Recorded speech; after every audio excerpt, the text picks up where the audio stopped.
Saya ingin pertanyaan kedua ini mungkin tadi sudah Abah sedikit singgung ya. Artinya kan problem tadi tentu itu kan menjadi tantangan tuh. Kurikulum yang tidak berbasis masyarakat, satu sisi kita mendidik orang, tapi satu sisi kita tidak menjamin menjanjikan mereka ini sukses sesuai dengan tantangan dan kebutuhan zaman satu.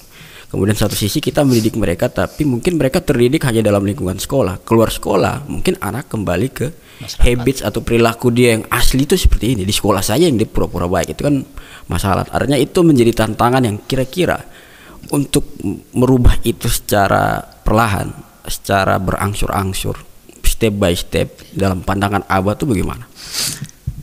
Perbanyak kegiatan. Perbanyak kegiatan yang ada di lembaga pendidikan. Kegiatan yang bermanfaat yang bisa mereka jadikan sebagai pegangan pada saat mereka nanti tamat, kemudian ada di lingkungan masyarakat. Sehingga tadi saya sempat singgung bahwa sekarang banyak yang sudah berpikir ke sana, sehingga mulai bentuklah madrasah-madrasah, sekolah-sekolah keterampilan. Karena di dalam banyak punya program yang diajarkan pada anak, dan pada akhirnya mereka bisa punya pegangan itu. Sehingga saya yakin bahwa pada saat anak itu setelah sampai ke masyarakat kemudian masih sempat untuk tidak bisa berbuat apa-apa, itu karena memang lahan pekerjaannya.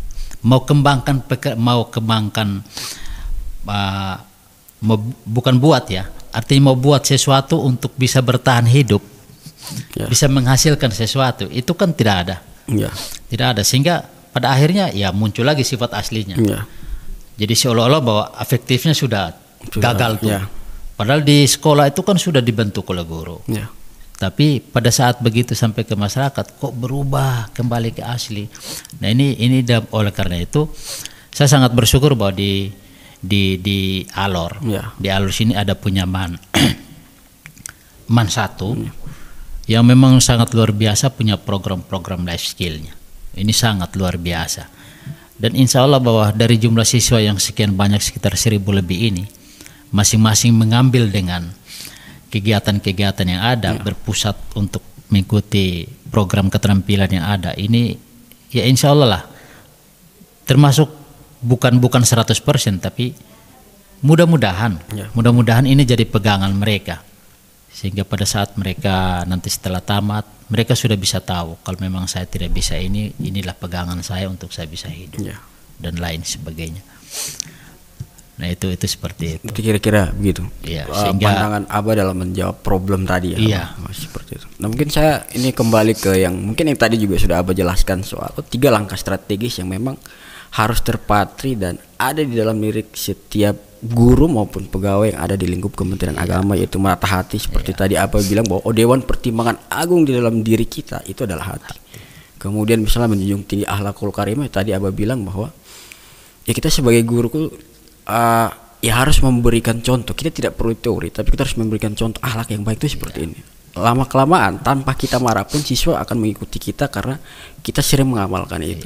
Dan akhirnya nanti apa-apa yang kita lakukan itu bisa mewujudkan Islam yang rahmatan alamin lewat program moderasi beragama. Ini yang saya mau galin ya. Kira-kira 3 langkah strategis itu, kira-kira kalau misal saya ini guru juga ya, saya ini guru juga, kadang itu secara konsep teori itu ada di kepala kita, paham menata hati itu begini, menjunjung tinggi akhlakul karimah itu begini, mewujudkan Islam rahmatan alamin gini.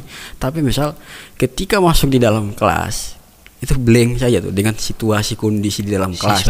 Ya, misal kita bicara salah satu problematika pembelajaran, kadang kita guru sudah siap modul ajar, bahan ajar, LKPD lain sebagainya, persiapannya sudah matang. Tapi ketika misalnya masuk dalam kelas, kondisi kelas tuh masih bahasa aja belum tertib, akhirnya kita itu berpengaruh juga ke mood kita, guru emosional. Akhirnya semua yang sudah kita persiapkan itu kita tidak pakai, dan kita tadi lah Abah pasti lebih paham soal sikap-sikap. Nah itu yang maksudnya saya mau tanya, kira-kira 3 indikator tadi yang menjadi langkah strategis di Pendis itu, kira-kira kalau kita menjadi seorang guru, kira-kira dalam praktik pembelajaran atau proses pembelajaran kita selama di madrasah itu, kita harus menjadi guru yang seperti apa sesuai dengan tiga visi tadi itu. Itu mungkin bisa Abah jelaskan. Jadi yang pertama ini dari 3, jadi menata hati. Jadi memang dalam hadis Nabi juga dia sampaikan ya, pada dalam diri kita kan ada segumpal daging, bila baik segumpal daging itu, maka akan baiklah diri kita. Tapi kalau seandainya dia rusak, maka rusaklah diri kita, kan begitu. Nah, ini tidak melalui dalam pembentukannya, tidak melalui proses pembelajaran. Memang ada konsep teorinya, tapi yang terpenting di situ adalah kita coba untuk melihat segala sesuatu itu dari sisi positifnya. Nah, ini salah satu strategi bagaimana kita mulai menata hati kita. Sehingga sering saya bilang dalam sebuah cerita, bila ada dua orang berjalan di jalan lorong yang sangat sempit, di kiri kanannya itu jurang, melihat tikus yang sudah mati berhari-hari, maka orang si A melihat itu dalam pikirannya, yang di dalam pikirannya bahwa itu pasti bau. Maka yang dilakukannya adalah menutup hidungnya. Kemudian semakin dekat, dia bilang, loh, saya kan masih bernapas dengan mulut. Maka dia akan menutup mulutnya. Ini dalam rangka untuk melatih supaya betul-betul kita coba untuk melatih, memanage lah hati kita. Lalu semakin dekat, ternyata yang muncul itu adalah jijik. Dari mata lihat berair, maka jijik, maka matanya ditutup. Langkah selanjutnya dia akan melangkah dan jatuh ke jurang. Tapi si B, pada saat dia lihat dari kejauhan, dari tubuh yang berair yang hitam itu ada titik-titik putih yang terpancar di sana. Dia semakin dekat, penasaran dengan yang putih. Dia konsentrasilah ke putih itu, ternyata bahwa putih itu adalah giginya tikus. Sudah berhari-hari, tapi kok giginya masih putih. Tidak pernah pakai popseden, tidak lagi pakai sikat gigi, tapi giginya kan putih. Maka dia selamat dalam perjalanan itu. Karena dia lihat itu dari sisi yang baiknya, gigi putihnya. Nah, ini dalam rangka semua melatih supaya betul-betul kita memanage hati kita. Melihat sesuatu itu dari sisi positifnya. Melihat dalam kelas, melihat kalau anak ribut, jangan lihat ributnya. Tapi lihat dari sisi lucu dari keributan itu. Itu lebih ke soal menata hati, itu ada sangkut pautnya soal kita merubah cara pandang kita yang lebih husnuzon, mindset yang positif. Melihat satu masalah itu jangan melihat pada masalahnya. Sehingga Abdullah Gimnastiar dia bilang begini, bila Anda pingin supaya hidupnya menjadi tentram, jangan pernah persoalkan perbedaan, tapi persoalkan duduk bersama untuk bicarakan tentang persamaan yang kita miliki. Kalau mau hidup aman. Jadi sudahlah, memang ada perbedaan dan itu akan muncul masalah. Sudahlah, jangan terlalu lihat, fokus ke sana. Tapi apa sih? Apa persamaan visi misi kita? Apa persamaan pandangan kita? Nah, itu yang mari untuk kita coba duduk untuk kita bicarakan, itu kita atur dalam program untuk golkan dia. Nah, ini termasuk trik-trik dalam menata hati. Jadi pertama yaitu merubah mindset untuk selalu berpikir yang positif. Itu seperti, dan itu dilakukan terus menerus. Insya Allah bahwa satu saat kita menjadi orang yang tenang melihat satu masalah, sehingga tidak lagi begitu masuk ke kelas mau mengajar anak ribut terus apa yang direncanakan jadi blank. Saya pikir kalau itu sudah kita lakukan, insya Allah tidak, kita akan tetap konsen pada kita punya tujuannya. Itu terus seperti itu ya. Kemudian yang kedua yaitu akhlak, yang tadi sudah Abah jelaskan. Mudah-mudahan lah kalau dua itu sudah kita lakukan dengan baik dalam aktivitas kita di lingkungan sekolah atau lingkungan madrasah, maka ya rahmatan lil alamin itu akan kita capai. Kita berahmatan lil alamin di sini saya artikan bahwa madrasah kita bermanfaat di lingkungan masyarakat, akan menjadi orang memandang bahwa, tapi mereka sudah tahu pasti bahwa saya masukkanlah di satu alor atau di madrasah yang memang sudah seperti itu. Nah, itu termasuk unsur rahmatan lil alam. Jadi punya nilai manfaat untuk banyak orang. Apalagi sekarang program anak-anak nanti ahli tata busana, tata boga, kemudian ada robotiknya, lalu sekarang ada public speakingnya dan lain sebagainya. Itu orang akan lihat, oh ya, itu termasuk rahmatan lil alamin. Dari semua yang kita lakukan ini, jadi produk-produk itu ketika keluar ke masyarakat, maka itu termasuk skema upaya kita untuk mewujudkan Islam rahmatan lil alamin. Begitu bermanfaat maksudnya. Untuk banyak orang. Itu maksudnya begitu. Itu maksudnya siap. Jadi jadikanlah lembaga pendidikan itu sebagai lembaga pendidikan yang nanti bermanfaat untuk orang. Siap. Karena memang kita selalu berpikir positif dalam rangka untuk menata hati kita, lalu dalam lingkungan pergaulan juga tetap selalu ada nilai-nilai sikap yang terus positif yang terus kita terapkan, sehingga ya itu masyarakat pasti tahu bahwa yang terbaik itu ada di madrasah seperti itu. Mungkin ini kita sudah bicara banyak ya Abah, dari soal pandangan Abah soal ya kondisi pendidikan di madrasah dari segi mutu, kualitas, dari aspek kurikulum gurunya bagaimana, kemudian pendekatan 3 langkah strategis yang harus tertanam dalam diri setiap guru pegawai juga Abah sudah jelaskan gitu. Saya ke mungkin pertanyaan terakhir Abah. Kira-kira dari 30 tahun proses perjalanan hidup, 30 tahun lebih lah proses perjalanan hidup Abah di lingkup kantor Kementerian Agama Republik Indonesia ini, sampai di fase sekarang Abah menjadi pucuk tertinggi pimpinan lembaga ini khususnya di Kabupaten Alor. Pertanyaan saya adalah kira-kira apa pesan yang ingin Abah berikan kepada para guru-guru yang saat ini sedang mengabdikan dirinya di madrasah seperti itu pertanyaan saya Abah. Jadi yang pertama untuk teman-teman guru ya, kita cermin ke guru-guru masa lalu, harus tetap bercermin ke sana. Kita ambil dari sisi positifnya, yaitu keikhlasan dalam pengabdian. Nah ini yang mungkin pertama sekali untuk kita lakukan untuk diri kita sebagai guru. Ikhlaskan dulu, ikhlaskan semua kita punya jiwa raganya, kita punya pemikirannya untuk membentuk anak-anak madrasah. Itu kita ikhlaskan dulu. Kemudian kita harus siap untuk hadapi persoalan yang ada di madrasah. Itu berarti bahwa kita punya mental, kemudian punya pengetahuan, karena kita akan ajarkan pengetahuan untuk anak-anak. Jadi tidak sekedar kita membaca buku teks, tetapi referensi lain pun perlu untuk kita baca. Jadi harus itu, kita harus membaca, terus membaca. Karena apapun terjadi, bahwa mau supaya menjadi orang besar, itu suruhan pertama yaitu Iqra. Itu suruhan pertama. Mau supaya bisa berdakwah kemana-mana dan bisa siarkan kita punya maksud, siarkan firman Allah dan lain, itu harus lewat Iqra. Maka selalu saya bilang, kita guru harus berkolaborasi dengan teman guru yang lain. Karena begini, kalau kita hanya punya satu konsep, misalnya guru agama punya konsep agama saja, maka dia akan mengajar normatif, akan mengajar normatif tanpa ada sedikit pun pendekatan deduktif realistis yang ada dalam dirinya. Karena pendekatan itu dia berbicara tentang ini loh sebuah konsep, tapi kenapa konsep ini muncul, sebab akibatnya apa. Itu yang sering saya bilang, kalau seorang guru ajar terus dia cuma hanya sekedar ajar pada anak untuk menghafal rukun-rukun dalam sholat atau menghafal rukun Islam, maka itu merugi. Tapi harus berpikir juga bahwa kenapa sehingga dalam Islam itu salawatnya harus duluan, lalu yang terakhirnya itu adalah naik haji dari sisi urutannya. Karena itu tidak diajarkan. Banyak ini minta maaf nih, belum sholat betul tapi supi haji duluan.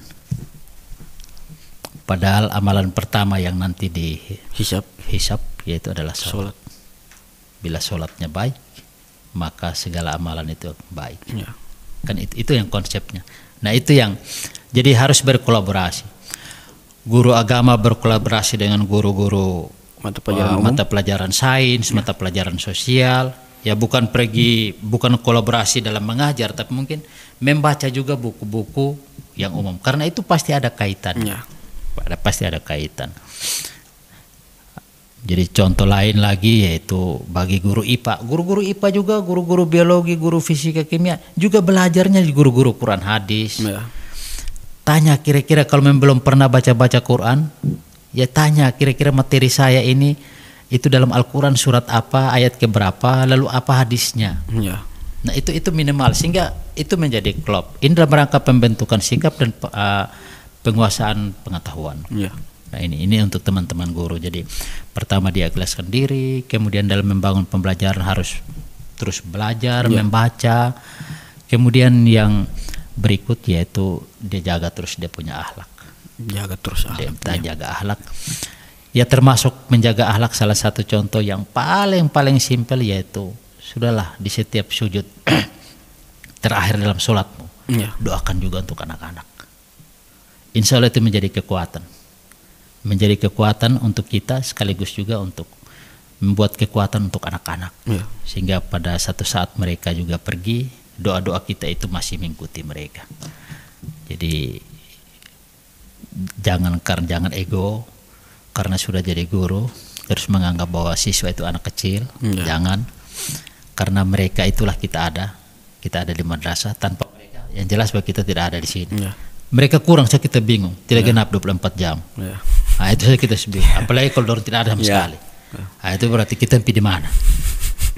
Sehingga terus bersyukur. Jadi yang berikut itu terus bersyukur terhadap nikmat yang sudah kita dapat. Alhamdulillah bahwa kita diangkat, kita dipekerjakan, mencari rezeki itu ada di madrasah. Bersyukurlah, sedikit tetap bersyukur, banyak juga tetap bersyukur. Insya Allah akan membuat ketenangan jiwa, ketenangan batin kita dalam menikmati itu semua. Dan itu salah satu unsur tips membentuk tubuh yang sehat. Begitu. Jadi itu untuk teman-teman. Tapi itu tetap harus terus menggali pengetahuan. Jangan sampai tertinggal. Apalagi dalam dunia sekarang ini kan sangat-sangat sempit. Orang mau belajar teori yang barusan dicetuskan di Amerika, begitu 1 detik lalu dipublikasikan, saat ini juga kita di Indonesia langsung bisa tahu. Kan begitu. Dunia sangat sempit. Peredaran atau penyebaran informasinya begitu cepat, sehingga guru-guru harus mampu itu. Kemudian yang berikut harus juga mampu untuk kembangkan kompetensi pemanfaatan IT. Berbahasa lalu IT itu penting dalam sisi komunikasi. Itu harus. Itu kalau memang ada yang belum bisa buka laptop, saya sebaiknya berhenti mengajar. Sebaiknya berhenti mengajar. Jadi itulah pengembangan pembelajaran dengan pendekatan induktif realistis itu penting. Tetap selalu berkolaborasi sehingga membuka wahana pengetahuan untuk dirinya. Jadi tidak sekedar. Maka dalam biologi itu kadang saya bilang begini, kan dalam hadis kan ada bahwa pada saat Anda berdiri menghadap kiblat, itu rentangkan kakimu sampai mata kakinya itu sepertinya lurus dengan bagian bahumu.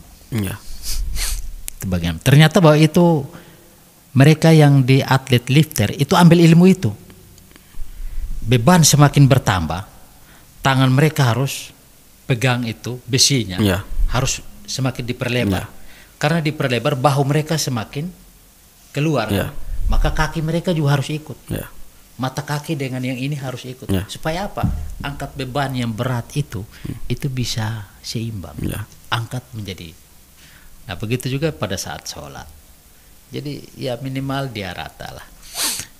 Kemudian pada saat ruku, dalam hadis Nabi kan bilang kalau ruku itu kan ya minimal rata bagian punggung. Ternyata punya manfaat yang sangat luar biasa. Pertama itu dalam rangka pembentukan sel-sel darah merah di sumsum tulang belakang. Tulang belakang kita kan, ruas-ruas tulang belakang selalu terjepit pada saat kita berdiri. Dia menopang tubuh. Sehingga pada saat kita ruku itu dia menjadi renggang. Pada saat begitu rata dia menjadi renggang, mengakibatkan pembuluh darah yang ada di dalam persendian tulang belakang itu dia renggang, sehingga dia dengan leluasa untuk terjadi peningkatan tekanan darah, sehingga dia dengan leluasa mengantarkan sel-sel darah itu, mengantarkan material-material dalam sel-sel darah itu, antar oksigennya, makanan, sari-sari makanan lain, diantar sampai masuk ke otak. Dan itu salah satu tips juga untuk mengobati stres. Itu. Jadi ruku yang baik itu salah satunya bisa mengobati stres. Maka guru sains berkolaborasi belajar juga tentang agama. Kenapa sehingga kok diajarkan begini? Nah, itulah yang juga nanti disampaikan pada anak. Bahwa guru agama mengajarkan itu pada anak. Dan anak tahu, oh inilah manfaatnya. Bukan sekedar Nabi suruh bilang ruku terus kita ruku, tetapi ruku punya manfaat ini, insya Allah mereka akan melakukan ruku dengan baik dan benar. Karena dibekali pengetahuan tadi. Pengetahuan. Ya. Termasuk telapak kaki yang bengkok itu. Ya. Kalau dia lurus tuh saat kita duduk di antara dua sujud, Pak, itu otot pantat bisa sakit. Ya. Tapi karena dia bengkok, dia menyesuaikan dengan lekukan gluteus, lekukan otot pantatnya. Sehingga begitu turun lalu dia lekuk begini, dia ini turun langsung taruh di atas, nikmatnya luar biasa. Itu. Jadi ada banyak sekali yang perlu juga untuk kita belajar sehingga ada kolaborasi itu. Itu untuk teman-teman guru. Jadi ingat, ikhlas, ya, sabar, terus bersyukur. Ya. Kedua terus membaca, menambah wahana pengetahuan. Lalu yang ketiga, yang berikut lagi tuh ya sudahlah doa untuk anak-anak. Insya Allah. Itu saja bahwa apa yang kita sampaikan bisa bermanfaat untuk anak-anak, dan yang sudah ada di anak-anak insya Allah akan bermanfaat untuk pada saat dia berada di lingkungan masyarakat nanti. Berarti itu saja pesannya. Iya. Ya. Jadi itu sobat madrasah kalian dimanapun kalian berada, obrolan kita yang begitu padat ya.